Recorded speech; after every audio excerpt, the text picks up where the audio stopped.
ओम अज्ञानतिमिरान्धस्य ज्ञानाञ्जनशलाकया चक्षुरुन्मिलितं येन तस्मै श्रीगुरुवे नमः। नमो विष्णुपादाय कृष्णपृष्ठाय भूतले श्रीमते भक्तिवेदान्तस्वामिनिति नामिने। नमस्ते सरस्वते देवे गौरवाणी प्रचारिणे निर्विशेषाय शून्यवादी पाश्चात्य देशतारिणी। जय श्री कृष्ण चैतन्य प्रभु नित्यानंद श्री अद्वैत गदाधर श्रीवासदि गौर भक्त वृंदा। हरे कृष्णा कृष्ण कृष्णा हरे हरे, हरे Ram Ram Ram Hare Hare. My voice is clear, no Mataji? My voice is clear, right? You can write in the chat box. Yes, Mataji. Okay. Yes, thank you. So this is Jagannath Ashtakam, 8 verses as the prayer to Jagannath, Lord Shri Jagannath. So we all know who is Jagannath, Jagatnath. So this song is officially Jagannath Ashtakam, and it is also called as Kadachit Kalindi. So here it's written by, it's in Sanskrit, so it's written by Adi Shankaracharya, and Chaitanya Mahaprabhu used to sing this song. Okay, so yes. Kadachit kalindi tata vipina sangita karavo, mudhabiri nari vadana kamalashwada madupaha, Rama Shambhu Brahma Marapati Ganesha Chirapado, Jagannath Swami Nayana Patgami Bhavatu Me, Jagannath Swami Nayana Patgami Bhavatu Me, Bhuje Savya Venum Shirasi Sikki Picham Kati दुकूलं नेतान्ते सहचरा कटाक्षं विधदते, सदा श्रीमद्वृन्दावनावसति लीला परिचयो, जगन्नाथ स्वामी नयनपथगामी भवतु मे, जगन्नाथ स्वामी नयनपथगामी भवतु मे, महाबोधिस्थिरे कनकरुचिरे नीलशिकारे, वसन् प्रसादान्तः सहज बलभद्रेण बलिना, सुभद्रा मध्यस्थः सकलसुरसेवावसारदो, जगन्नाथ स्वामी नयन पथगामी भवतु मे, जगन्नाथ स्वामी नयन पथगामी भवतु मे, कृपा पारावार सजल जलद श्रेणी रुचिरो, रमवाणी रामा स्फुरदमलपङ्केरुमुखः, सुरेन्द्रैराध्ये श्रुति गणाशिका गीता चरितो, जगन्नाथ स्वामी नयन पथगामी भवतु मे, जगन्नाथ स्वामी नयन पथगामी भवतु मे, रतारूढ़ो गच्छान् पति मिलित भूदेव पतले, स्तुति प्रदुर्भावं प्रतिपदमुपाकर्ण्य सदा यः, दया सिन्धुर्बन्धु सकल जगतां सिन्धु सुतया, जगन्नाथ स्वामी नयन पथगामी भवतु मे, जगन्नाथ स्वामी नयन पथगामी भवतु मे, परब्रह्म पीडा कुवलयदलोत्फुल्ल नयनो, निवासी नीलाद्रौ निहित चरणो नन्त शिरसि, रसानन्दो राधा सरसवपुरालिङ्गन सुको, जगन्नाथ स्वामी नयन patgami bhavatu me. Jagannath Swami nayan patgami bhavatu me. Navaya Cherajam Nacha Kanaka Manikya Vibhavam Nayache Ham Ramya Sakala Jana Kamya Varavadu Sada Kale Kale Pramata Patina Gita Charito Jagannath Swami Patgami Bhavatu me Jagannath Swami Nayan Patgami Bhavatu me Haratvam Samsaram Druta Taram Asaram Surapate Haratvam Papanam Vitatima Param Yadavapate Aho Dinanate Nihita Charano Nishchitam Idham Jagannath Swami Patgami Bhavatu me Jagannath Swami Nayan Patgami Bhavatu me Jagannath Swami Nayan Patgami Bhavatu me Jagannathagastakam punyam ya pate prayata shuchi sarva papa vishuddhatma vishnu lokam sagachati. So, Hare Krishna everyone. So this is a beautiful song for Jagannath, Lord of whole universe. So we are in the mood of Jagannath Puri Yatra now. So why not sing Jagannath Ashtakam? So just we'll go through the meaning quickly. And I think so next week is 8th, right? We'll see if we can conduct a class or not. Because from 8th, from Mangalore, we are leaving on 8th. So I don't know if I'll be in train or I don't know how the condition would be. I'll inform, okay? So the translation is, sometimes in great happiness, Lord Jagannath makes a loud concert with his flute in the grove on the banks of Yamuna. He is like a bumblebee tasting the beautiful lotus-like face of the cowherd damsels of Raja. The great personalities such as Lakshmi, Shiva, Brahma, Indra, Ganesha worship his lotus feet. May the Lord Jagannath Swami be the object of my vision. In his left hand, Lord Jagannath holds a flute. On the head, he wears a peacock feather, and on the hips, he wears fine yellow silken cloths. From the corner of his eyes, he bestows the sidelong glances upon his loving devotees, and he reveals himself through his pastimes and his divine abode of Vrindavana. May that Lord Jagannath Swami be the object of my vision. On the shore of the great ocean, within a large palace atop of brilliant golden Nilachala hill, Lord Jagannath resides with his full powerful brother Balabhadra and his sister Subhadra, who sits between them. May that Jagannath Swami, who bestow the opportunity of devotional service upon the godly souls, be the object of my vision. Lord Jagannath is the ocean of mercy and as beautiful as the row of the blackish rain clouds. He is the storehouse of bliss for Lakshmi and Saraswati, and his face resembles a spotless, full blown lotus. And the best of the demigods and the sages worship him, and the Upanishad sings his glories. May the Lord Jagannath Swami be the object of my vision. When Lord Jagannath moves along the road on his Rathayatra car, at every step, large assemblies of Brahmana loudly chant prayers and sing songs for his pleasure. Hearing their hymns, Lord Jagannath becomes very favorable disposed towards them. He is the ocean of mercy and the true friend of all the worlds. May that Jagannath Swami, along with his consort Lakshmi, who was born from the ocean of nectar, be the object of my vision.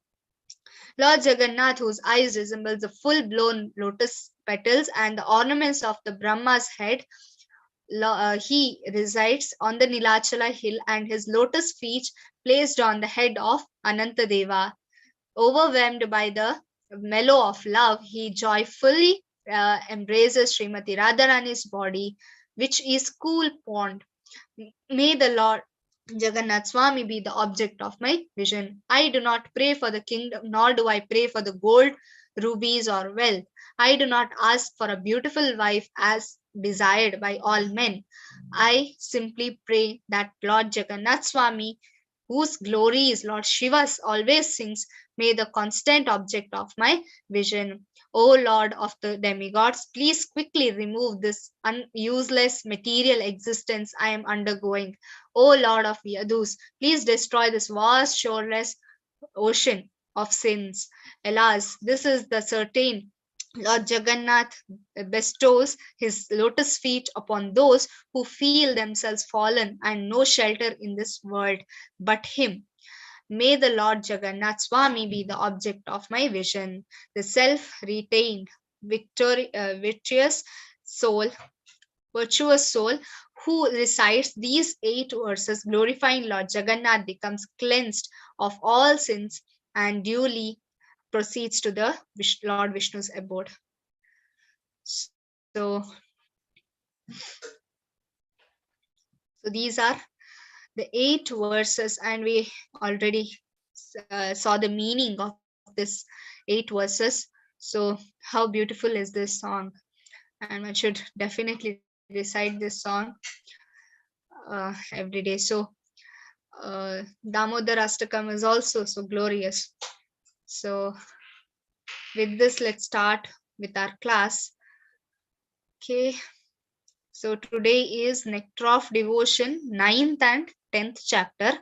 Before that, because last class we could not really complete the 8th chapter, we had to go through the offenses, but we could not complete, and some of the devotees, they said it's better to repeat the 8th chapter also. So we'll go through that. Shreya Mataji, you have something to tell? You have raised your hand. Hare Krishna Mataji. Adi Shankaracharya is an impersonal snow Mataji. Advaita philosophy. Yeah, he is impersonally. He preached impersonalism, but he is Lord Shiva. It's said in one of the Puranas. He reveals this that I come in the Kali Yuga. Some of them, they like to be impersonalists because they don't want to be the servant of the Lord. For such demoniac people, Shankaracharya came and preached impersonalism to them, so that other devotees who are actually devotees get separated from these impersonalists. They want to be God and so many things. But he also wrote Bhajagovindam, right?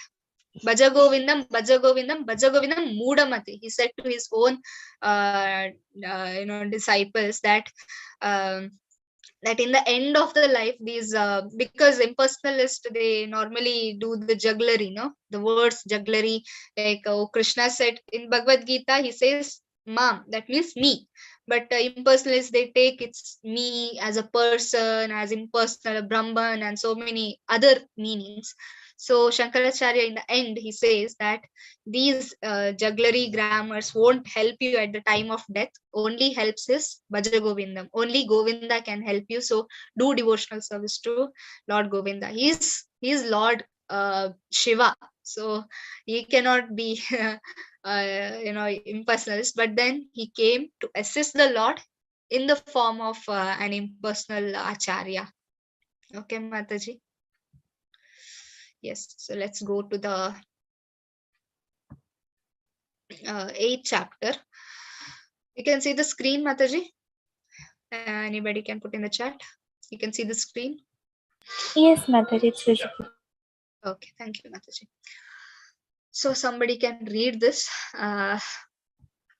You can raise your hand if you want to read this paragraph. Yes, Sridhar Mataji. These are the 10 offenses to the holy name of the Lord. Before going to other offenses, which are given here in the previous paragraphs, we'll just go through the 10 offenses of the holy name, because they are very important. And every morning after Shikshashtakam, this is and this is said without seeing also some devotees. This is very important, and it should be by heart to us, because if you want to take initiation, they'll ask these things. You should know these things by heart. So the Shikshashtakam, the morning programs, whatever are there, the Samsara Dava, the morning prayer to the Guru Ashtakam, then Tulsi Arti, the Tulsi Arti song, prayers to Tulsi Maharani, Tulasi Krishna Prayasi, that should be known to you. The meaning should be known, not just by hearting. The meaning should be known. Shikshashtakam should be known, and then the 10 offenses should be known by heart, and we should apply also that. Okay, Shraddha Mataji, you can Thank you, start. Mataji. Hare Krishna. The offenses against the chanting of the holy name are as follows. First, to blaspheme the devotees who have dedicated their lives for propagating the holy name of the Lord. Second, to consider the names of the demigods like Lord Shiva or Lord Brahma to be equal to or independent of the name of Lord Vishnu. Sometimes the atheistic class of men take it that any demigod is as good as the Supreme Personality of Godhead Vishnu. But one who is a devotee knows that no demigod, however great he may be, is independently as good as the Supreme Personality of Godhead. Therefore, if someone thinks that he can chant Kali Kali or Durga Durga, and it is the same as Hare Krishna, that is the greatest offense. Third, to disobey the orders of the spiritual master. Fourth, to blaspheme the Vedic literature or literature in pursuance of the Vedic version. Fifth, to consider glories of chanting Hare Krishna to be imagination. Sixth, to give some interpretation on the holy name of the Lord. Seventh, to commit sinful activities on the strength of the holy name of the Lord. It should not be taken that because by chanting the holy name of the Lord, one can be freed from all kinds of sinful reactions. One may continue to act sinfully and after that chant Hare Krishna to neutralize his sins. Such a dangerous mentality is very offensive and should be avoided. Eighth, to consider the chanting of Hare Krishna one of the auspicious ritualistic activities offered in the Vedas as fruitive activities, Karma Kanda. Ninth, to instruct the faithless person about the glories of the holy name. Anyone can take part in chanting the holy name of the Lord, but in the beginning, one should not be instructed about the transcendental potency of the Lord. Those who are too sinful cannot appreciate the transcendental glories of the Lord, and therefore it is better not to instruct them in this matter. 10th, to not have complete faith in chanting of the holy name and to maintain material attachments even after understanding so many instructions on this matter. Hare Krishna Mataji. Thank you, Mataji. Hare Krishna. So the first one is to blaspheme a devotee who is dedicated their lives in the propagating the holy name of the Lord. So blaspheming the devotee. So in the 9th chapter also about this blaspheming a devotee, and especially one who is propagating the holy name of the Lord, like the acharyas and the gurus who are teaching us about the holy name, and how powerful is the holy name, and one who gives you the holy name, one who gives the Bhakti Lata beach to you. If somebody blasphemes, we should not tolerate that, and we ourselves should not do blaspheming of such a devotees.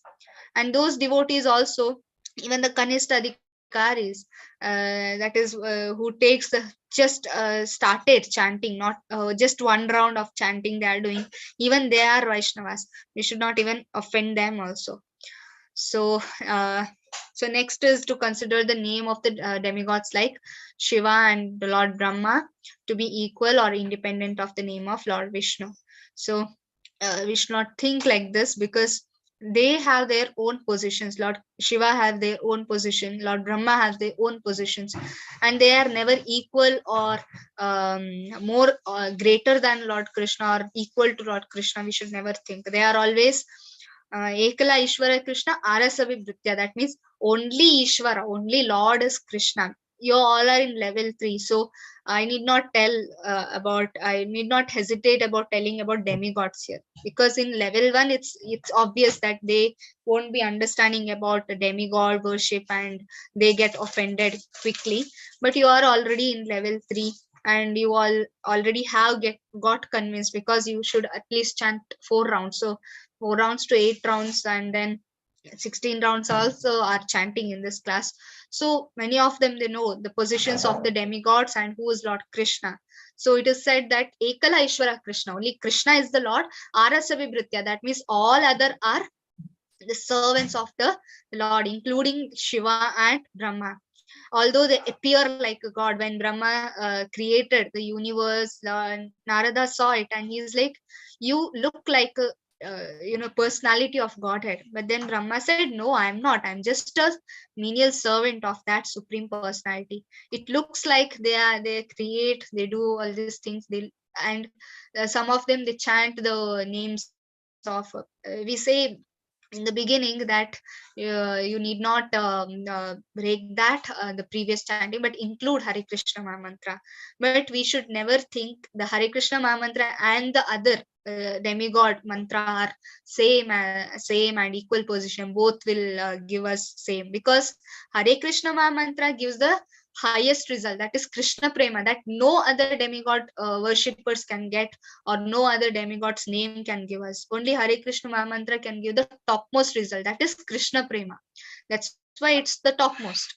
So next comes the to disobey the orders of the spiritual master. Because without spiritual master, we cannot execute our devotional service towards the Lord. But if you are offending the spiritual master, and who is spiritual master? He is the devotee, topmost devotee, or Uttamadhikari, right? Spiritual masters are the Uttamadhikari, or the topmost devotees. So if you're offending them, if you're disobeying their orders, then Krishna will obviously get hurt. So the nama does not work there also, because you're hurting a devotee of the Lord.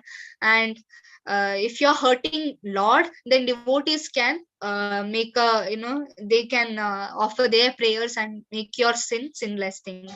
But then if you are offending the devotees of the Lord, then Lord also cannot help, right? Amrish Maharaj's case, we all know. So that like here, the spiritual master is the topmost devotee, and we should not disobey their orders, because they only teach us to do sadhana bhakti, and because of them we are doing devotional service. To blaspheme the Vedic literature, or literature in pursuance of the Vedic version.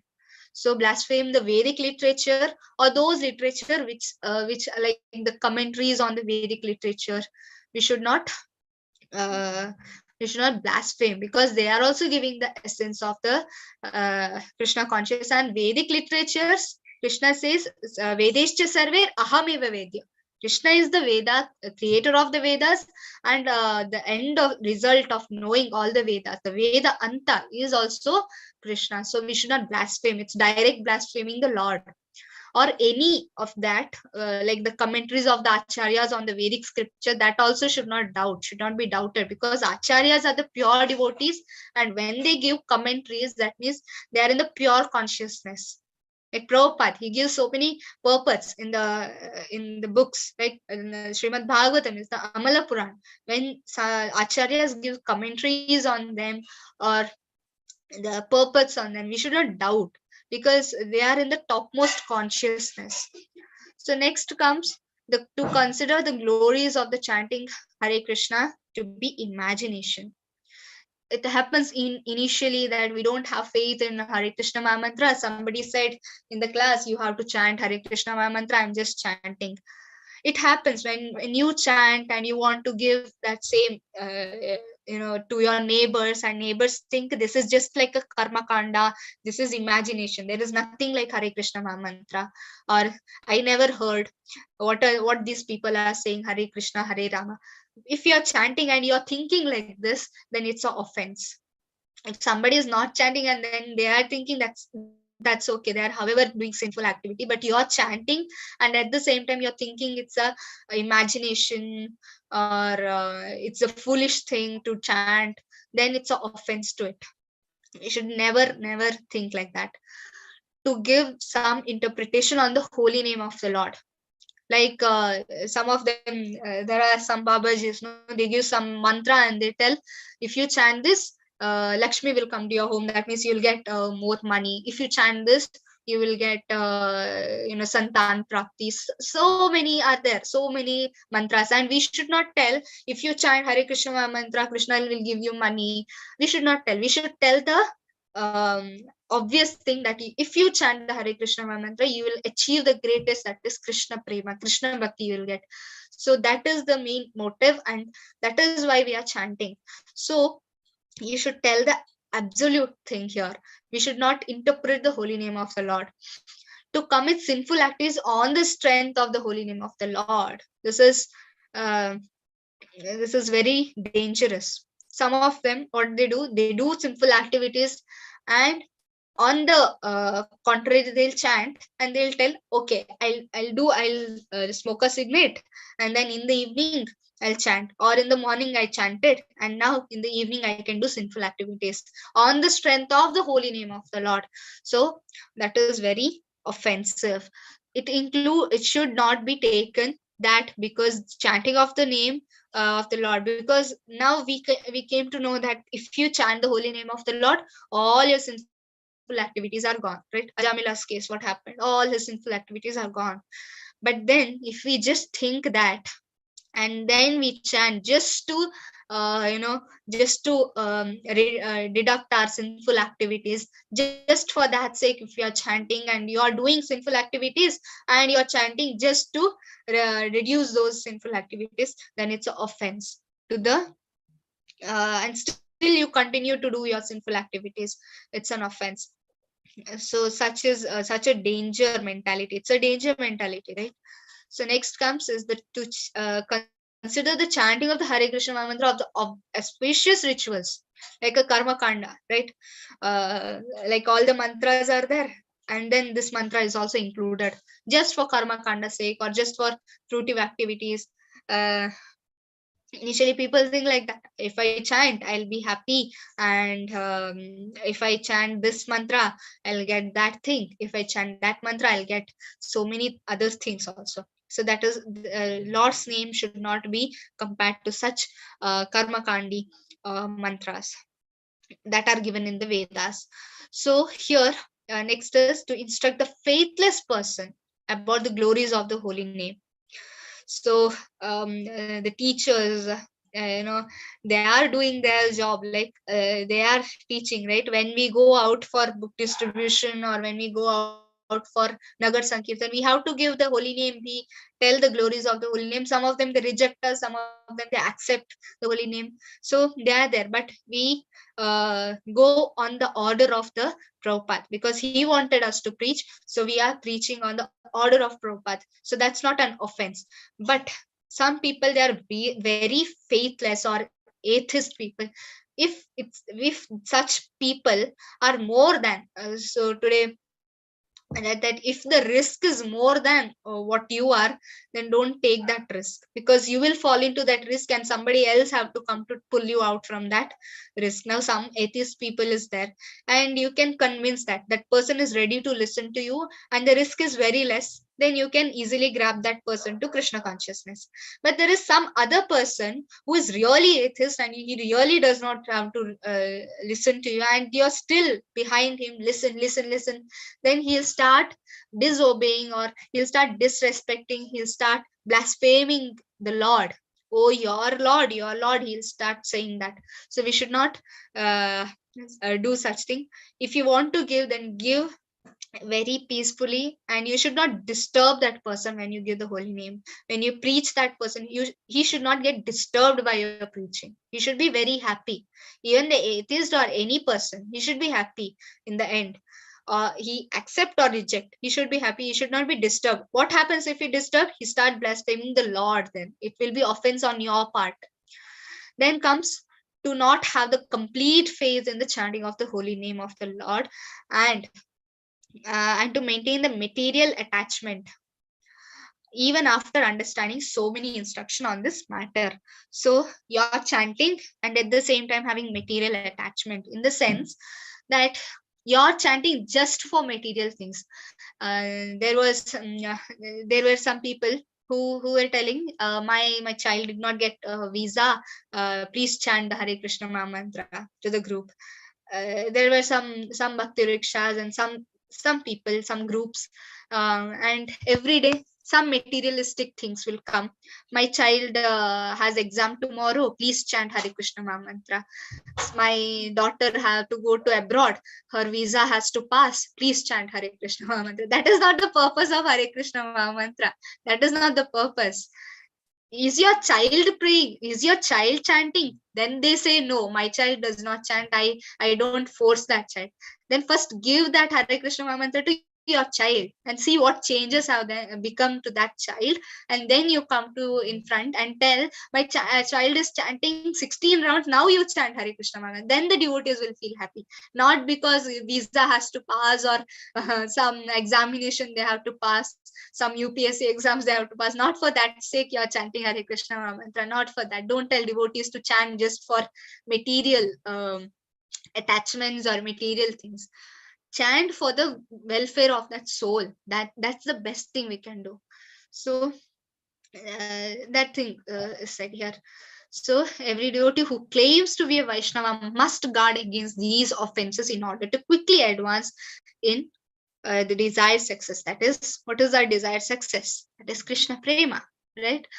So Hare Krishna Mahamantra is very powerful, but at the same time, we should know how powerful it is and for what we are using that to get Krishna Prema. That should be our desires. It is said, when you go to a holy dam, when you pray to the Lord, we should not pray for material things. We should pray for more service, so that when you do more service, you get more love for the Lord, right? When you online or offline, any service, when you do in your home itself, you cook for the Lord, you offer to the Lord, you clean the house for the Lord, then see how love increases for the Lord.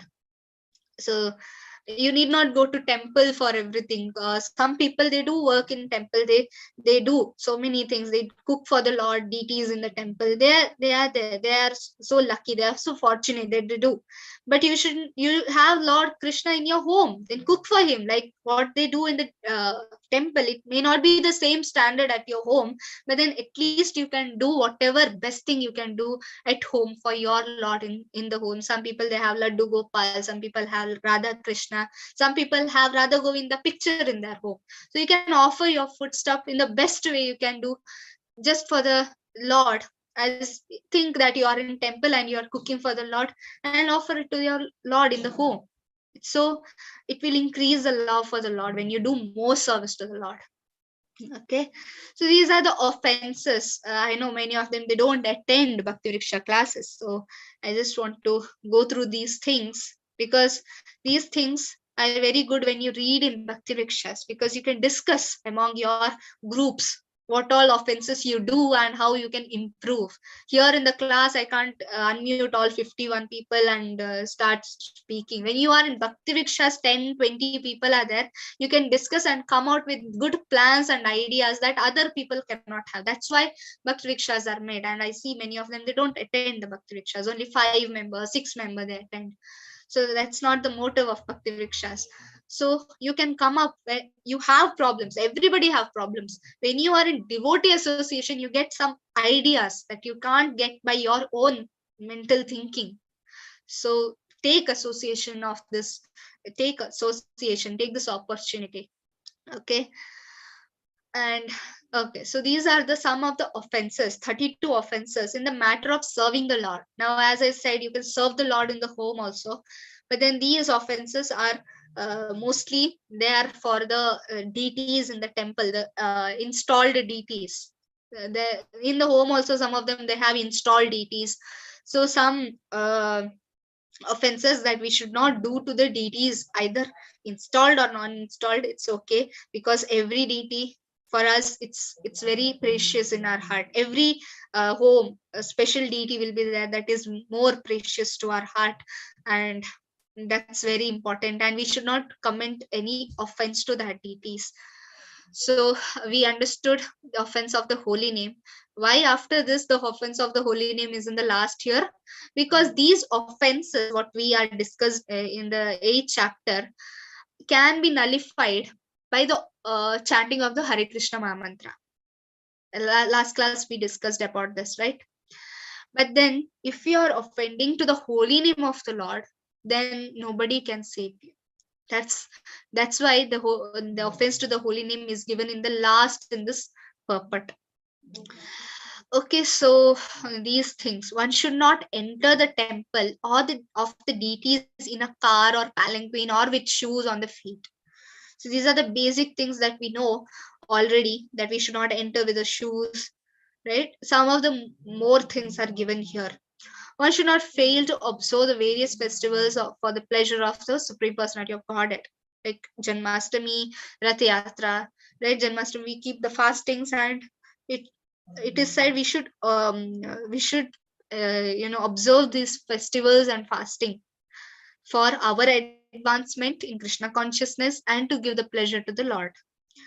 And we should not avoid bowing down before the deities. Initially, we don't know, we don't have that love for that deity. Initially, we don't have the love, even though we know that is Krishna's deity, but still, it is some of them, they said that I don't feel like bowing down to the deities, I don't have gratitude to the deities. Then Prabhupada said, you start bowing down, the gratitude will come. It will come like apna, it will come, it starts coming to that person once you start bowing. So that person started bowing down to the deities and to Prabhupada every day, and the gratitude developed in his heart, because Krishna says, no, mam namaskuru. When you bow down to the deities, although you have love or you don't have the love for that deity, need not worry. Once you start bowing down to the deities, the gratitude, because Krishna as Paramatma is in your heart, the gratitude from your heart, he'll take out that gratitude and show that gratitude to the deities. So start bowing down to the acharyas, to your gurus, and to the deities in the altar. So one should not enter the temple of worship of the Lord without having washed one's hand and feet after eating. So you will have prasadam, and again you have to go inside that altar, the deities, where deities are kept, or inside the temple. Then wash, put some water inside the mouth, and clean your mouth and hands, and then enter into the uh, uh, most of them should know the achaman in the sense, there will be a little water you take, and then this, no, gange yamune chaiva, that shloka you have to chant, putting your finger into that water, and the tip of the water, not entirely dipping your finger, just on the top of that water you have to keep your hand and chant the mantra, the Hare Krishna mantra. And you can use that water every time when you eat, after you clean your body, just take that little water and put it in your hand, and just clean yourself once. And in that way, it is because, why is that achaman, that water is sacred? Because we don't have sacred water, we don't have Ganga jal in our home available every day, or we don't have Yamuna's water available every day, we don't have Radha Kund water. They are very holy waters. So when you are entering into the temple or deity altars, you should be very clean, you should take a bath in the holy water, they say. But we don't have the holy water in your home. So you invite, you invoke those holy waters into the water which you have in one tumbler, and then you invoke them by saying the mantra, Gange Yamune Chaiva Godavari Saraswati Narmade Sindhu Kaveri Jalasmin Sannidhim Kuru. All the holy waters will enter into that small cup of water when you just chant that mantra and chant the Hare Krishna mantra. So that water which was normal becomes holy water now. So after you take bath, or after you go to washroom, and again you have to come to your place where the Lord is kept, um, then just take that little bit of that water and put it on your head, sprinkle on your head and sprinkle on your body, and then start working outside. And that's how the devotees do. So like this, one should not enter the temple in a contaminated state, or like when somebody is died in your family, you should not go, they say, no, you should not go for 14 days, 13 days or 12 days, so many days they count. And here Prabhupada has given that it's depending on the state of how much which varnashrama you are following, which varna you are in. Like brahmanas, they have 12 days of period. Like when somebody dies, 12 days they have to be quarantined. And for kshatriyas and vaishyas, they're 15 days, and for shudras 30 days. So now everybody is shudra, although nobody is following this process. So actually it's 30 days because when somebody is dead, there will be some difference in the families, our bodily things also. And the disease, that person who was dead has some disease, and that may had affected you. Some people, they get fever when somebody dies in the home, because that same thing is getting inside. And that if that person goes out, if somebody meets that person immediately next day after the death happened in that home, then other person, that person who met another person, will get the same disease. So for that sake, they used to quarantine. And at that state, you should not go to temple. What happens in temple, there are so many devotees. So when you are engaged in with them, and your mental status is also not very pleasant at that time, your your sorrow is there, your body is not fit to work in a very conscious way, because you're serving the Lord. Your consciousness should be 100%. So when your consciousness is not very good, you should avoid going temples, like on the period times, right? Period times, what happens, menstruation cycle, women's, there will be mood swings. Sometimes she'll be happy, sometimes very angry. So mood swings are there. Your consciousness is not good, your body is also not very good. Continuously the flow is going. So even that is contaminated, your body is contaminated, germs will attack you very much. And then mental state is also not good for that sake. And however, in temple there are so many people to serve the Lord. So if you don't go for 4 days, nothing will go wrong in the temple. So just for 4 days quarantine yourself, and then come back to your back to service. So in that way, but you can chant, right? On that day is also you can chant. Holy name is so merciful, you can chant the holy name of the Lord. That is also a service. So one should not bow down on one hand.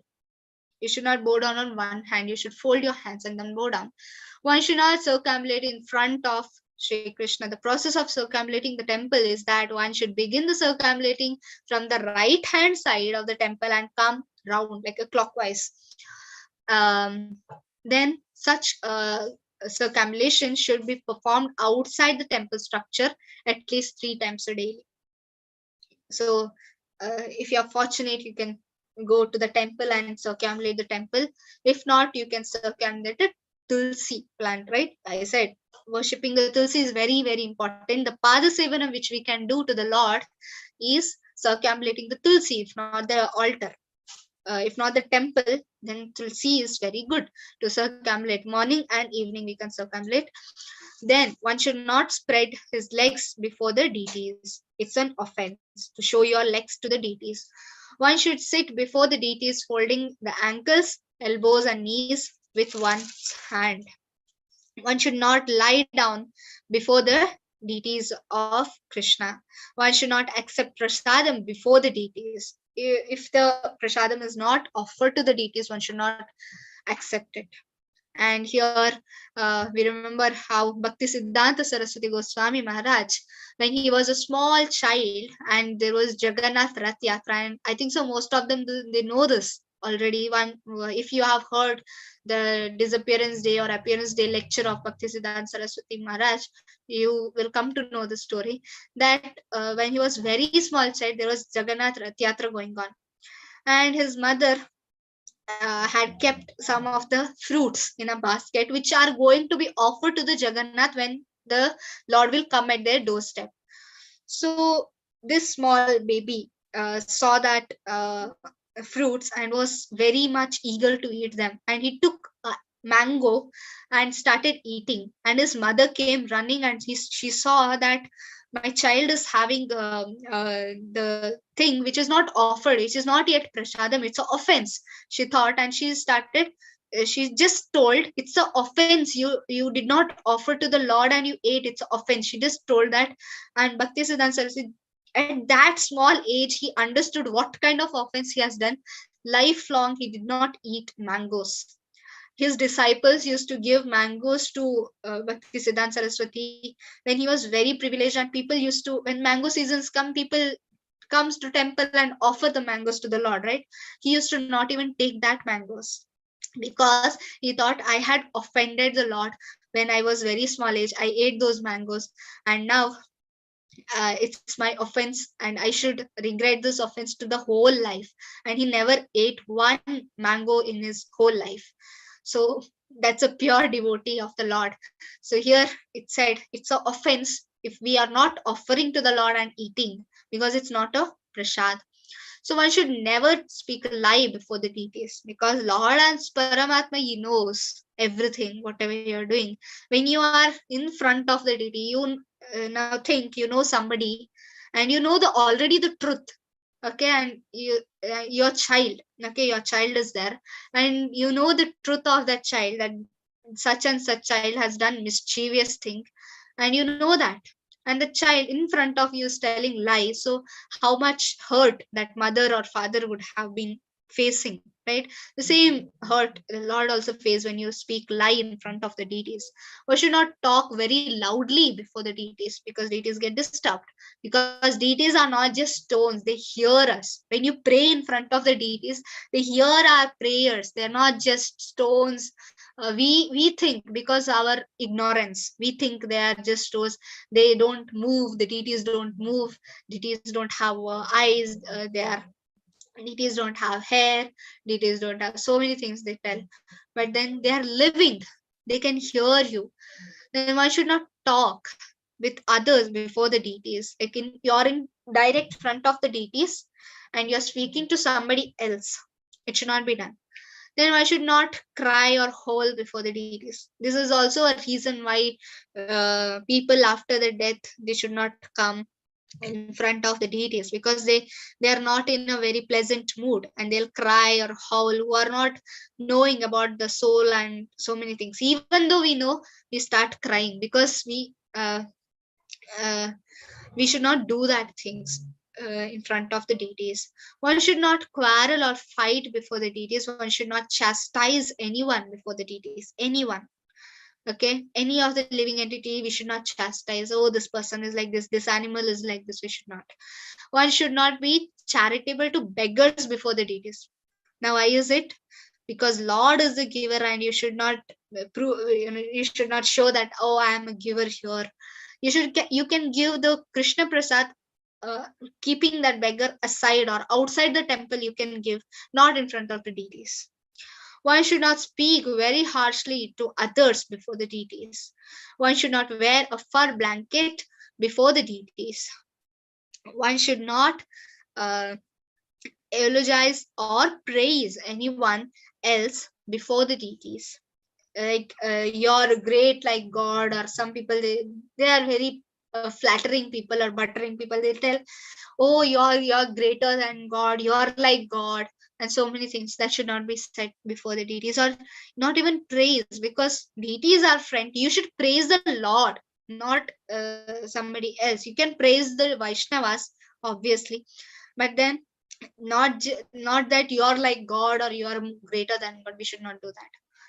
So one should not speak any ill names before the deities. One should not pass air before the deities. One should not fail to worship the deities according to one's need. In Bhagavad Gita, it is said that the Lord is satisfied in some devotees offer him even a leaf or little water, right? Which shloka is this? Can anybody chant the shloka and raise their hand?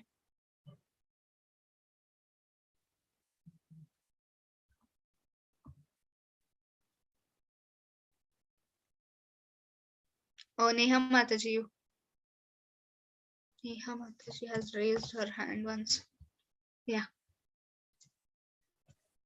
Patram puspam phalam. Yeah, you know the whole thing.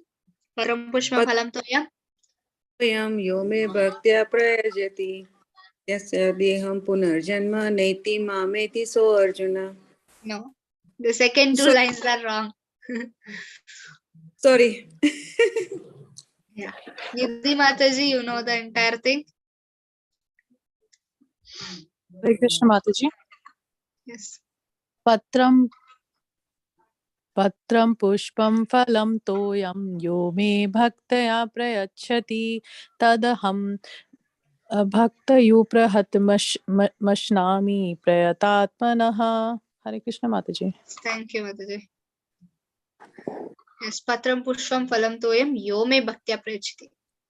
Tadaham bhakti uparatam ashnami prayatatmanaha. Very good. Thank you, Mataji. Okay. So now it is said that even if you give some little amount of, one patram, one leaf, one pushpam, one flower, one fruit, little water, I'll accept. But then it is accepted by the Lord if you're given devotional service. But you have hundreds of flowers in your garden and you think, oh, Krishna said patram, pushpam. No, one pushpa. I'll take one flower and offer to the Lord, and 99 flowers are lying behind. When you have plenty of things, then give everything to the Lord and take very little. If there is no, you have only one flower in your garden, then offer that to the Lord. When you have hundreds of flowers, you are leaving those 99 for your sense gratification and one flower to the Lord. That is not the meaning of the shloka. Some of them, they think like this. No, it is said you should give A plus to the Lord. A plus in the sense best of the best to the Lord, not the worst thing, or not those things which people, they check the ornaments for the Lord, they check deities clothes for the Lord, materials for the Lord. For them, they'll take very nice materials which is soft for their skin, and for the deities they'll take, this is nice, this is good, okay, that's good, I'll get 50% discount on this na. People are like that. Why? They don't want to give 100% to the Lord, they want to give only 50% to the Lord. For them, 200%. That should not be done. That is an offense to the Lord, because Lord, we should give 100%, because our duty is to give to the Lord. Because like nowadays you see the decoration of Radha Govinda, so beautiful it is, right? All the flowers, although they are artificial flowers, but they make the altar so beautiful for the deities, right? That should be done, to make the 100%, more than 100%, 200%. You should give 101% to the Lord, and just not for yourself, not for sense gratification, right? So then one should not eat anything that is not offered first to the Lord Krishna. Not one should offer any foodstuff unless it is first offered to the deities. So, okay, here one should not fail to offer the fresh fruits and grains to the Krishna according to the seasons. So, some temples, some traditional temples, if you see Vishnu temples or the Vittala temples in Pandrapur and everywhere there. So, there they make decorations of the fruits and vegetables. They make decorations for the Lord. Altars are decorated with the fruits and vegetables according to the season. According to their culture, all the fruits around, before they used to do this, around the city, how much ever the new fruits have come, no, from the trees, they used to collect in bunch and they used to decorate those fruits, the first coming fruits from the trees, as the decoration to the altars of the deities, and they used to cook from that fruits, because the first fruit should be offered to the deities, because the trees which are giving the fruits, they are also devotees. They also they will also get so much benefit from offering the fruits. If you are offering one flower, one rose from that rose plant to the Lord, that rose plant will get delivered just by offering that one, because rose cannot come and offer to the Lord. On behalf of that rose you're offering, on behalf of that fruit you're offering to the Lord, then that tree or the plant will also get delivered just by offering, you're offering to the Lord.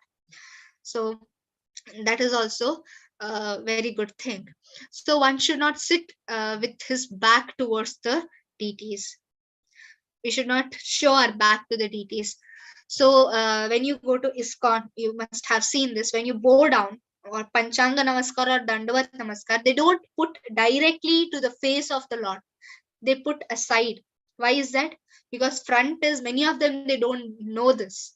Many of them, they don't know this. They ask, they are seeing for the first time why they are putting Dandavat and Panchang Namaskar from the sides, not on the front of the deities.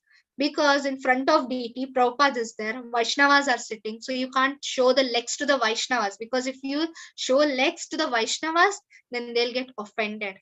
And on the apart, if you put Dandavats to Prabhupada or Panchang Namaskar to Prabhupada, you are showing legs to Krishna. So what they do, they put aside. Like for Prabhupada, they will put near Prabhupada Dandavat or Panchang Namaskar, and then in front of deities they'll put, and the sides, not on the front of the deities, on the sides you should put. Okay, next time when you go to the temples, especially ISKCON temples, don't put on the face of the deities, put on the side of the deities. Okay, so that's why, because Prabhupada is sitting on the opposite side, and when you put obeisances to Prabhupada, Krishna is sitting on front side, so it becomes offensive to both of them. So we should not put our back to the deities. One should not say, okay, this is done. One should not offer the obeisances silently to the spiritual masters. So spiritual master, in the sense, when you go to Prabhupada's altar or Prabhupada's deity, or spiritual master, if you are initiated for spiritual master, you should loudly chant their pranam mantra. There is pranam mantra for Jayapataka Swami Maharaj, because he is Guru Maharaj. And there is Prabhupada's, right? Namo Vishnu Padaya, we say every day. Namo Vishnu Padaya, Krishna Prishthaya Bhutale, Srimati Bhakti Vedanta Swaminiti Nami. Right? This is a mantra of the spiritual master. When you offer your obeisances to your spiritual master or Prabhupada, we should chant that mantra in our mouth. Loudly we should chant, not silently, it is said. Because once what happened, devotee, he used to come every day and put obeisances, and he used to murmur that pranam mantra inside his mouth. Prabhupada said, say loudly, because as much you say loudly, the mercy is more. So one should not, one should recite aloud the prayers to the spiritual master, offering obeisances. One should not fail to offer some praises in the presence of the spiritual master. Like spiritual master is representative of Lord Krishna, right? So when you offer praises to a spiritual master whenever possible, then it pleases the Lord, because Lord says more than him, if you worship the devotees of the Lord, he will be more pleased. So spiritual masters are those who take that position of representing the supreme personality of Godhead. When you're praising devotees of Uttama Adhikaris, then you get so much mercy from the Lord. One should not praise himself before the spiritual master. Now, this is the offense towards the spiritual masters. Now, this is like you're in front of your spiritual master, Guru, either Shiksha Guru or Diksha Guru, and telling, I did that, I did this, I did so many things today. I'm such great thing. I learned so many shlokas, I did that. One thing is you inform that I learned this thing, I learned this thing, I did this thing. One thing is you're praising yourself. I did this thing in a very good way. Everybody appreciated. Guru Maharaj and so many things people said. So that should not be done. One should not derive the demigods before the deities. Like you should not, oh, that is demigod, we should not worship, or we should not, because they are also Vaishnavas. Demigods are Vaishnavas. They are serving the Lord daily. Every moment they are serving. So we should not derive them. Or because in Jagannath Puri it is said, after Jagannath altar is closed, demigods come and visit, because every day they come and visit Lord Jagannath.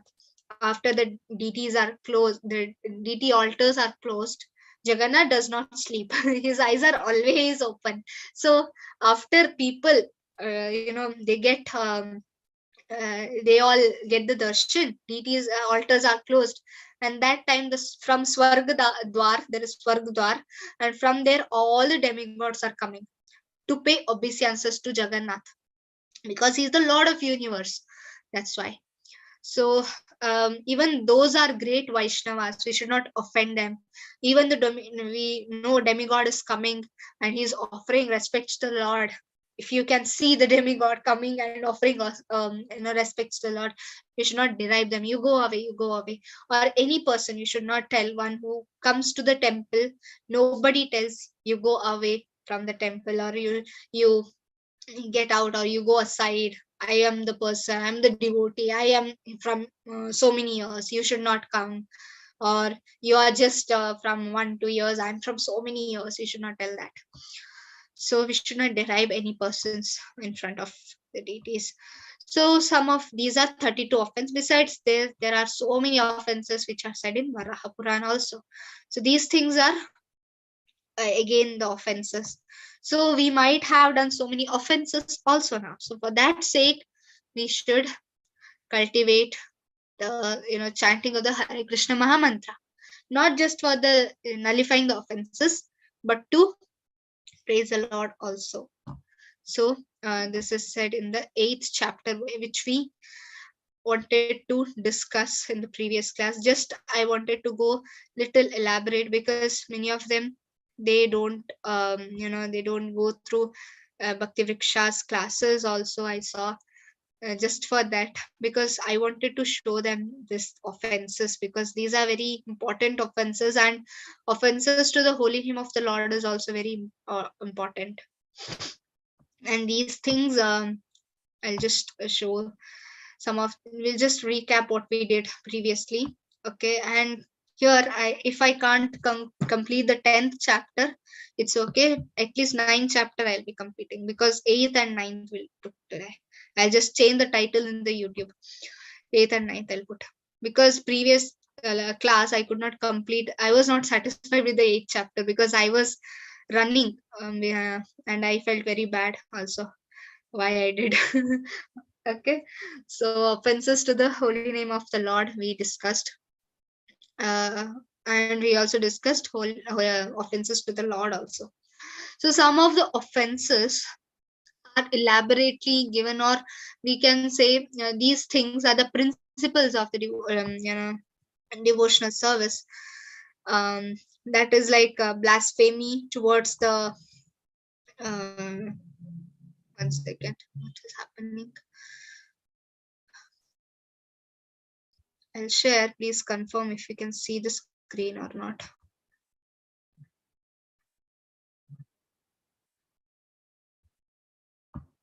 You can see the screen? Okay, thank you, Mataji. Yes, so chapter 6, chapter 7 we discussed, and chapter 8 we just went through some of the offenses today. And there are 32 offenses we learned, and from Varaha Purana there are other things that you can learn, you can study in Bhakti Vrikshas or self-study.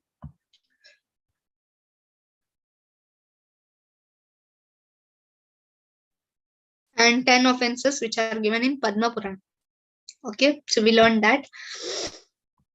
So the 9th chapter we'll just go through quickly, because this is just the extended thing here.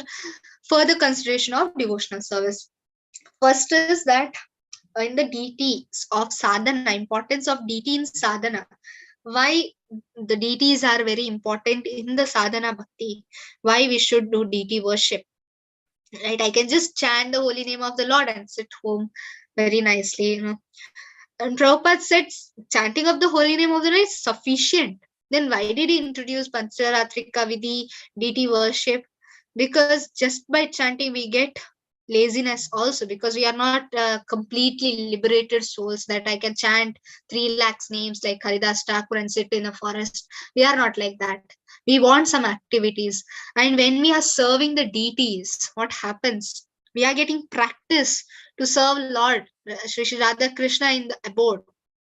When we leave this body and we are fortunate to go back to Godhead, we get the same kind of service which we are doing here for the deities, like cooking or cleaning the temple or preaching. Preaching is not applicable in Golok Vrindavan, because there everybody is devotees. And here, so so many other activities are there, singing kirtans, musical instruments, so many services are there. So when you do these services here, you get love for the deities, and also deities will bestow mercy on us, because deities are not just stones, as I said, they are living. They can see your hardship. And it is said, when you serve the deities and the sweat comes from your body, from serving the deities of the Lord, like not personal service like touching the deities, and not like that, even that. But if you are not doing that, even when you are cooking, when you are cleaning the temple altars and so many things, when you get sweat, whatever service you are doing, when you get sweat while doing the service, it said your sinful reactions are erratic, they are just getting away, they are just getting washed away by the sweat that is occurred by the service of the deities. And that is the greatest thing that we can get, right? And when we are sinless, then we can get Krishna prema. So that is the importance of deity worship. And there are some points that are like blasphemy. Now, blasphemy for whom? That is for the devotees of the Lord. When somebody blasphemes the Lord and the devotees, even Lord Krishna or the devotees, what will result in this? That is benefit from all pious activities, right? Although the Prabhupada writes that although the Trinadapi Shunichena Tarorapi Saishnuna, right? We say that Shikshashtakam. What does that mean? Trinadapi Shunichena Tarorapi Saishnuna Amanina Manadena Kirtaniya Sahari. That means you accept the insults and give respects to others in a very humble and very humble way. And although humiliations come to you, don't worry, you start giving respects to everyone. That is said there. But then you see the same Chaitanya Mahaprabhu who gave the Shikshashtakam. You saw that what happened when Jagai Madai were hurting Nityanand Prabhu. What did he do? What did Chaitanya Mahaprabhu do when Nityananda Prabhu got hurt? He opened his Sudarshan Chakra, right? He took out his Sudarshan Chakra just to, kill that Jagai and Madai. Although he said, Trinada Pishunichana, you should be very humble. But then what happened to Chaitanya Mahaprabhu? Why did he take Sudarshan Chakra when he said Trinada Pishunichana? Because here the devotee of the Lord is getting blasphemed. And when the devotee of the Lord is getting blasphemed, we should not tolerate that. We should not tolerate it. So what happens if you tolerate that blasphemy? All your devotional service are getting foiled away. They just get spoiled.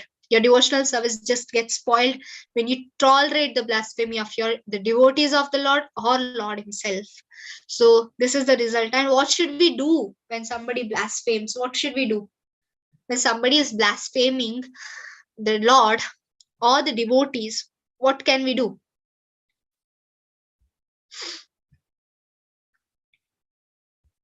Yes, Nidhi Mataji.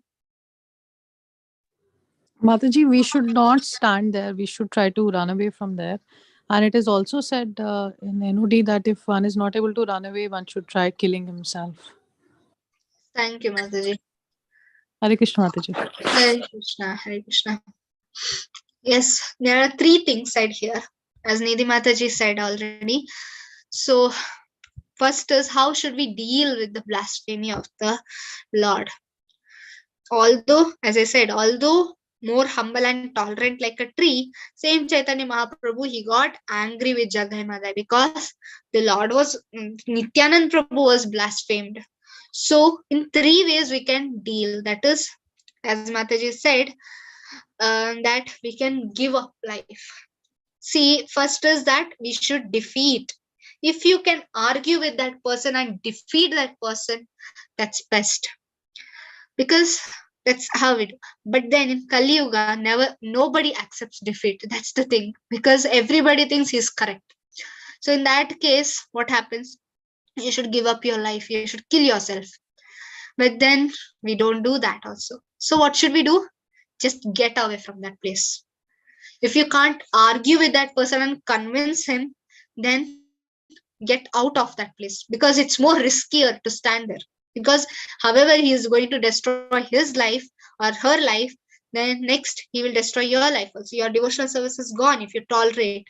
If your heart is not burning with anger, okay, somebody went for book distribution and somebody he threw, or the Bhagavad Gita just fell from his hand because he was so sleepy in the train, just fell from his hand. That person just gave a slap to that person, who just put that Bhagavad Gita down. The devotee gave a tight slap to that person and he just got up. So that kind of anger is not told here. Here is that anger should come inside your heart. Your heart should be burning when somebody is blaspheming the Lord or the devotees of the Lord. Your heart should be burning, but don't try to harm that person. Rather, just get out of that place.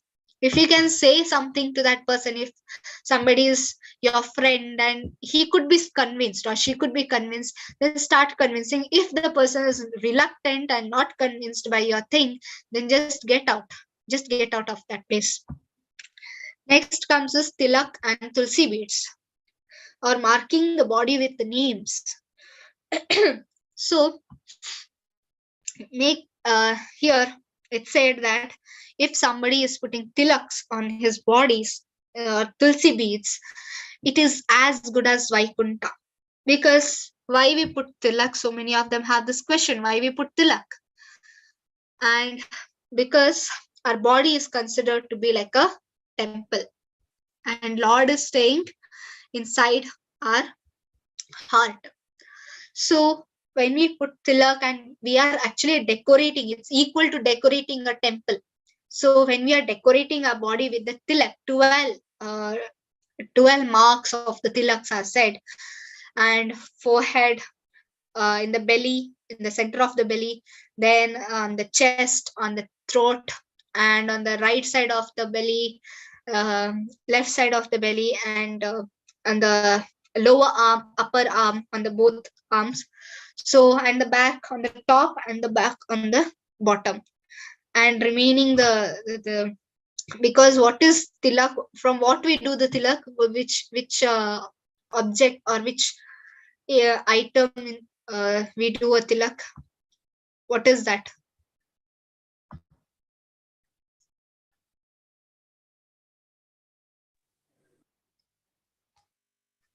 Which mud is that? Neeraja Mataji? Gopichandan, Mother. Gopichandan. Gopichandan. Yes, Gopichandan. Very good. Thank you. Gopichandan. What is Gopichandan? It's Dust of the dust of the gopis.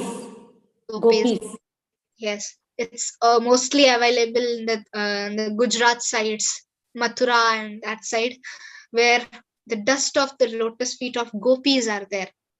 And when devotees, they put on themselves, they decorate themselves.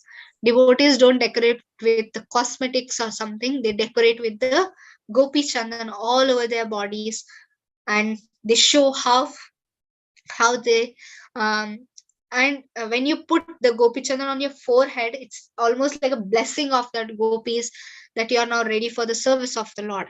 So it makes the place as good as Vaikuntha wherever that person is there. And second thing, what happens when you put tilak and go around, how people will react to you, how people will react to you when you might have experience, right? When you put a tilak and go outside in the city, what will happen to you? Any experience?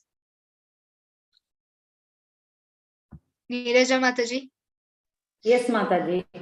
I have a very good experience because see, people start respecting you. Like when once they see the tilak, no Mataji, they start respecting. And one incident I faced recently is just this week, Mataji. Actually, there was a work going on the roadside of our house, and there were laborers who were working. And when they saw me, they just started asking me for the food. You please give us lunch. Okay, I agreed and I gave them the lunch. And those persons, after having the lunch, and usually whatever we do at home, I offer before Krishna and then only we give it to everyone. No? So in the afternoon, I did the same thing. It was late in the afternoon. By 1:30, he asked me. So I did that and I offered to Krishna and I gave them. And I asked them that not to waste this because it's a prasad and it's just not a food. It's just a prasad. Please don't waste the food. Okay, they told okay, they felt very happy and they ate the prasad and they were telling that it's very tasty also. And finally that person told me that, Mataji, that after seeing tilak on your face, I thought that I came to the conclusion that I have to eat food from your house. So that's why only I asked make lunch for us, and thank you very much, and I'm very happy, and we should have done a lot of punya for having eaten this prasad, he told Mataji, and I too felt very happy by that, Mataji. This is my recent experience, just day before yesterday it happened, Mataji. Okay, very nice. Thank you, Mataji. Thank you. Yes, Hare Krishna, Mataji. Yeah, so what happens? So how people get affected by your just by seeing the tilak. People get affected just by seeing the tilak. So many became devotees. When Prabhupada's new disciples, they Jayapataka Maharaj himself, what happened? The disciples of Prabhupada, they were just going around in Sankirtan party. They just were going around, small bunch of people, most hardly 10 people or 15 people, something like that, and they were all with tilak and shaved head. Their appearance, Vaishnava appearance, is very effective. Okay, so they were completely like a Vaishnava, a shaved head with a shikha, with a very bright tilak on their forehead and all places. And Jayapataka Maharaj just saw them and he just started running away from them. Just started running. And after some time, he realized, why did I run behind after them? Why did I run away from them? He did not understood. He was just seeing the tilak on their forehead and just started running away. He got some connection with that tilak. And then he started searching for those people. He thought, I want to meet those people. I want to meet that person who taught them. And he was just behind that. Just by seeing the tilak, he got affected for Krishna consciousness. And that's how he started searching. And ultimately, he got a service and then he got a Prabhupada. And within 2 months, he shaved his head himself. And then he also started putting tilak and he was ready as a brahmachari. So that's how the tilak affects, right? That's the extent of the soul also is from the previous birth, is a great devotee. So that's also there. And then when you go out, I just I had my experience. I just went out, other temples, like in the local temples, they just don't care more about the Hare Krishna temples and everything. They just don't. In the Mangalore, it's normally there because everywhere Devi temples are there, so they don't care about other Vaishnava temples. So I just put the tilak and I just went because I forgot to take the tilak, or I don't know why, because normally in the morning if I apply till 10 o'clock or 11 o'clock, it starts fading away. But then this tilak was there, very effulgent. I don't know why. Then I went to that temple, and the president of that temple, that Devi temple, he came to me and he was like, Hare Krishna. And he said that some of the devotees, they already came here. And he was so much affected by just by seeing the appearance. Even when we put Vaishnava tilak, or when we put Vaishnava outfits also, people get so much affected just by seeing you. They recognize this is from Hare Krishna, right? Many of them must have got this just by seeing your tilak on your forehead. So how many of you put tilak every day, and even for the jobs and go out every day you put the tilak? How many of you put? 3 of them, 4 of them, only these many? You can raise your hand. Raise your hands. I want the counts. How many of you put tilak? Vaishnava tilak. Yes, 8. Only 8 of them. What about others? You're not putting the tilak, or you don't know how to put the tilak. What is the thing?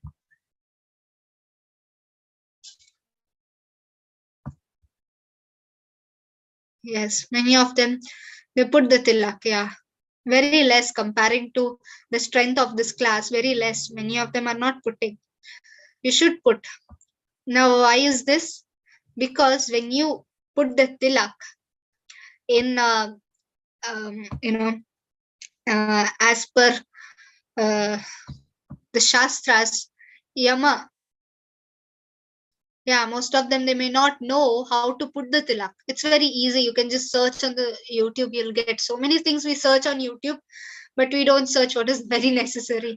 So start searching many things that are very important. How to offer bhogas there in YouTube, right? How to offer, how to do, bhoga offering, how to honor the bhogas, prasadam, and so many things are there on YouTube. Just Google it, you can get it. But then just for uh, just for telling that many should put the tilak, because it purifies surroundings also. Just by seeing your tilak, people get calmness. They become more peaceful just by seeing a tilak, because they know this person. They may not know you're Vaishnava or something. They'll think this person is something spiritually inclined. That's why he's putting tilak. They may not know this is Hare Krishna tilak, or although they know, they don't know ISKCON. They'll just tell Hare Krishna to you. They'll tell you're following Hare Krishna. At least they'll take the Hare Krishna from their mouth just by seeing a tilak, right? The surrounding becomes purified. And also, Yamraj says when Ajamila's, we all know Ajamila's story, their Yamadutas, they go to Yamaraj and tell, so many things have happened, Yamraj, and these are the things, and Vishnu Dutas have come, and so many things. And Yamraj, he gives so beautiful lecture on the importance of the holy name of the Lord. At the same time, the Vaishnava etiquettes that, like, why just by putting the tilak, wearing kanti mala, that's the Tulsi kanti mala, just by wearing a tilak and Tulsi kanti mala and chanting the holy name of the Lord, Yamadutas are never seen to that person. Yamadutas won't take that in charge. Like, those people who catch the dogs, street dogs. You have seen the street dog catchers. They catch wherever there are so much dog population. They come and catch the dogs on the street. People in call them to catch, because they are biting the small kids. Mostly where there are society places, they come and catch the dogs. So there will be some dogs who have owners. How do they identify that this particular dog have owner or not? Seeing the belt of that dog, right? Belt of that dog, they won't catch that. They'll just leave it, because they think if there is a belt to this dog, there should be an owner, right? So in that same way, Yamadutas, what is their work? They catch the souls and take to Yamraj. They catch the souls, they take to Yamraj. After the death, they just catch, take to Yamraj. But when they see Kantimala on your neck and tilak on your forehead, when you are dying in a deathbed, they see and they leave it. Why? There is an owner for the soul. Who is that owner? Lord Shri Krishna. When Lord Krishna takes in charge of you, Yamraj cannot touch you. So that's the thing. And never approached by Yamadutas. And Yamraj is Vaishnava, right? He is in 12 Mahajanas. So he knows all this. And after the death, goes directly to Krishna Loka, just by putting the tilak and the tulsi beads on your neck. And you are accepting the flower garlands. It is said, I will not be conquered by Maya. Uddhava says to Krishna that just by having the garlands that are worn by Krishna, right? In Janmastamis or other festivals, in the temples, if you go, they'll give you the garlands when Radha Krishna are in the Shayan, like Shayanarti will be done, and then they will go to sleep. And before that, the Maha garlands or the garlands of the Lord will be taken, and one single garland will be there on the Lordships. So the garlands, which are very heavy and beautiful garlands that were owned by the Lord, they'll give to the devotees, like the respectable devotees or any of the Vaishnavas, they'll give that garland to that person. So that's the mercy of the Lord. That's the mercy. And sometimes, when you see the hairs in the garland, you get confirmation that this, most of the time, it's Radharan is garland. You get hair on the garlands. It's a sweet thing, because this indicates that this particular garland was worn by Radharan, and this particular garland was owned by Lord Krishna himself. When you're putting some service to the Lord, when you're putting garlands to the Lord, it's as equal to putting garland to the Radha Krishna who are in Golok Vrindavan. So when you get those garlands, so it's very auspicious thing. And we'll get advanced in devotional service, relieved from the actions of the matter and diseases. And next comes dancing before the Lord. So can burn the reaction stocked from thousands of years. So when we dance in the kirtan, right, when kirtan is on the high pitch and we dance so much we dance, and our hands are above. So it is said, when your hands are above and you're jumping, your legs are below and it's jumping on the air, right, here, and then it's jumping and you're stamping the land. You're stamping, almost you're jumping on the ground. So it is said, when you're jumping on the ground, the downer planets, that's the lower planets, Atala, Sutala, Patala, all are delivered by jumping of the Vaishnava in the Kirtan, because he is dancing, and the feet, the lotus feet of that Vaishnavas, just by dancing, all the lower planets and the hellish planets get delivered. People who are in hellish planets, who are suffering, they get delivered just by dancing of that Vaishnava in the Kirtan. And why we put hands on the above and we say Hari Bol, we put the hands above on the top, because all heavenly planets, even there who are suffering, because even heavenly planets there is suffering, right? Brahma Bhuana Loka Punaravartin Arjuna. Even there is suffering. When you put your hands on the air above, even the sufferings of the upper planets are gone away. Even they get delivered. So dancing in the kirtan, and when you clap, when you are doing the kirtan and dancing, all the sinful activities, the karma reaction, because most of the karmas we are doing through hands. And we say, right, and the what we say, rekha in our hands, they can shift our life and so many things. Just by clapping your hands in the kirtan or dancing, all the karmas, they get delivered. So this is the thing. So fly away. Bowing in the honor of the deities. One doing great ritual or bowing down to the deity is not equal, because latter not take birth again. So as I said, we might not have gratitude towards the deities in the beginning, but start bowing to that deity. You will get gratitude in that sake. So next, standing up to receive the Lord. When the altar is opening or altar is closing, the parda, right? The curtains are closing of the altar. We stand and just wave our hand, Sharanagati. We just when we are normally only in ISKCON temples or in North India, they just wave their hands above. In South India, we don't see that.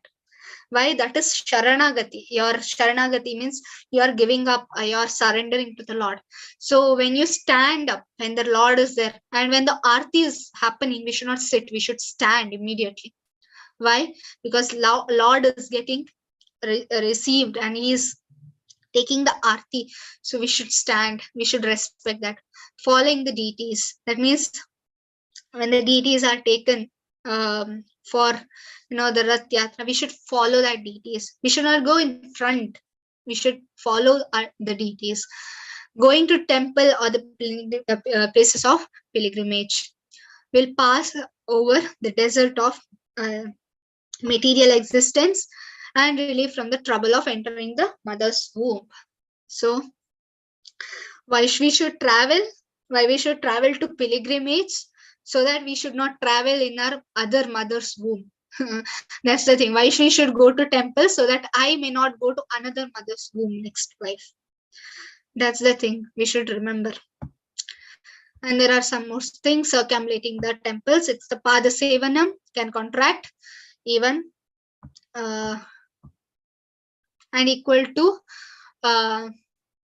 it can contract the circumambulation of the birth and death, equal to traveling all over the universe and visiting Ganges.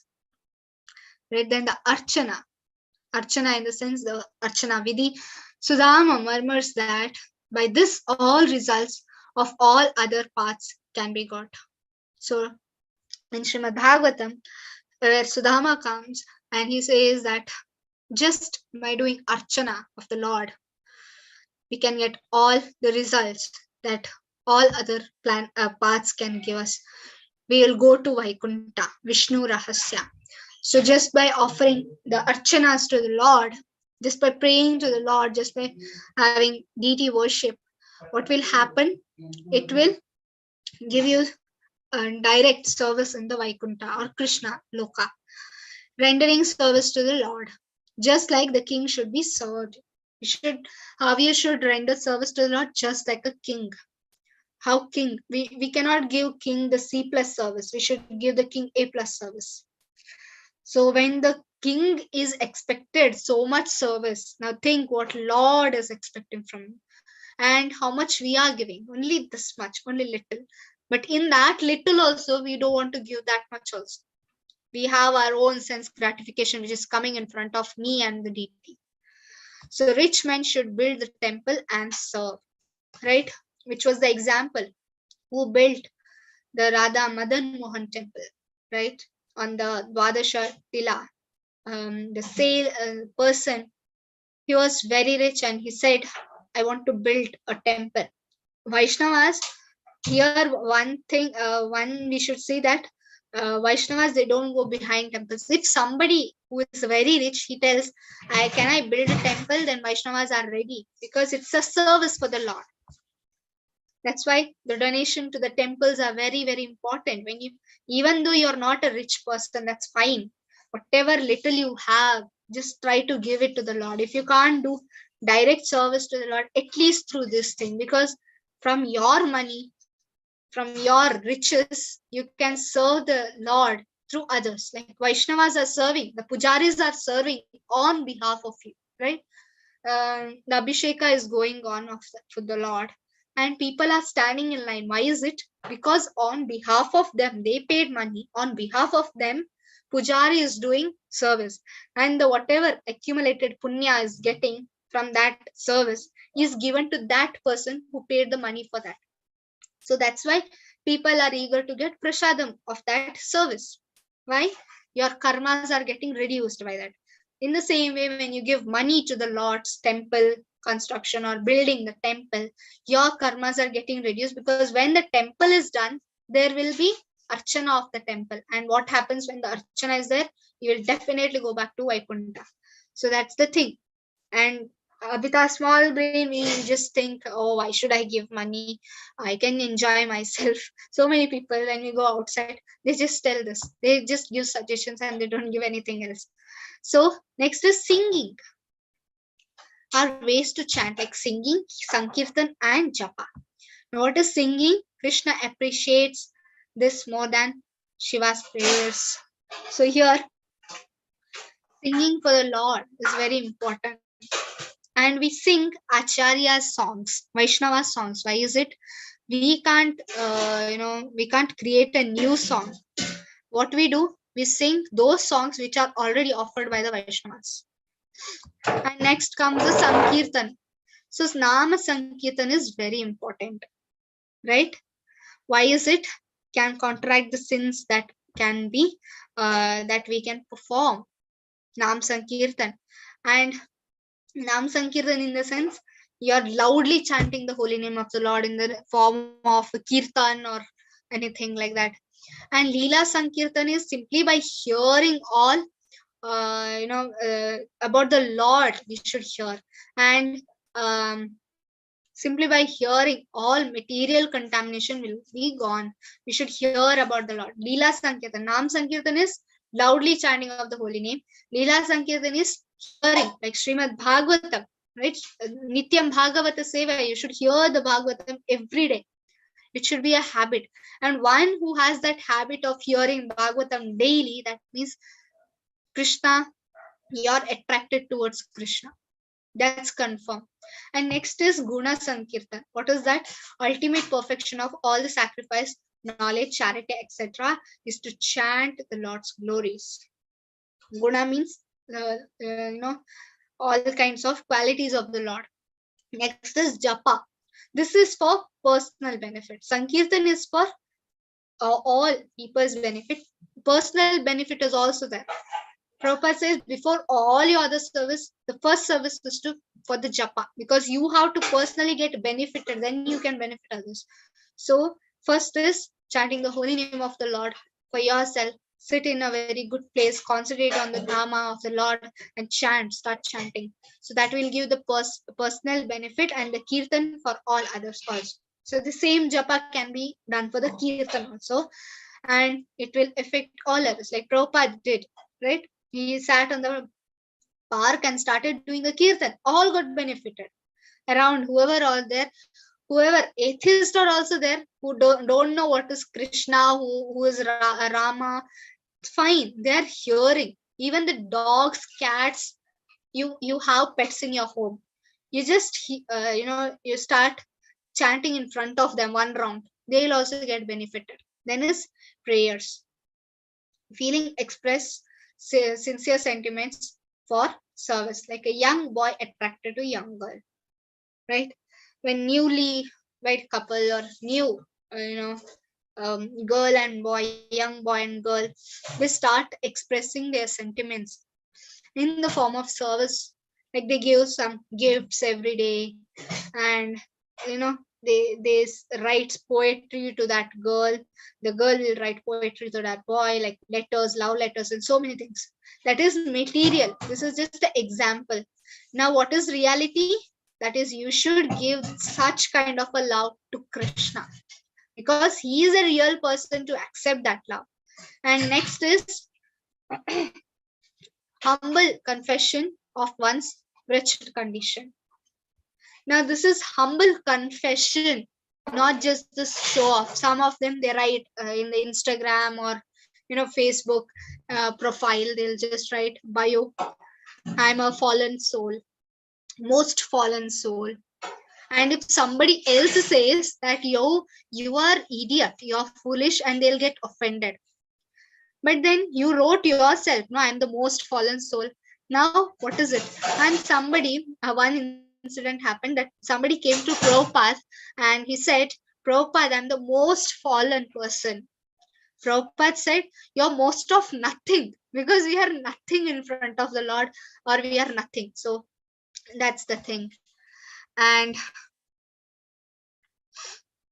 advanced devotee cry for the specific eternal service. I want to fan you. Now this is advanced devotee. Now you really want to serve the Lord, not to show off yourself or just to show how nicely I'm fanning. See myself, see my hand moves, how nicely. Not for that. I really want to serve the Lord by fanning, or really want to serve the Lord by cooking. I really want to serve the Lord by singing or chanting the holy name of the Lord. That's how it should be. So we'll continue in the next class. We went till 35. Okay. So we'll continue this in the next class. Hare Krishna, Krishna Krishna, Hare Hare.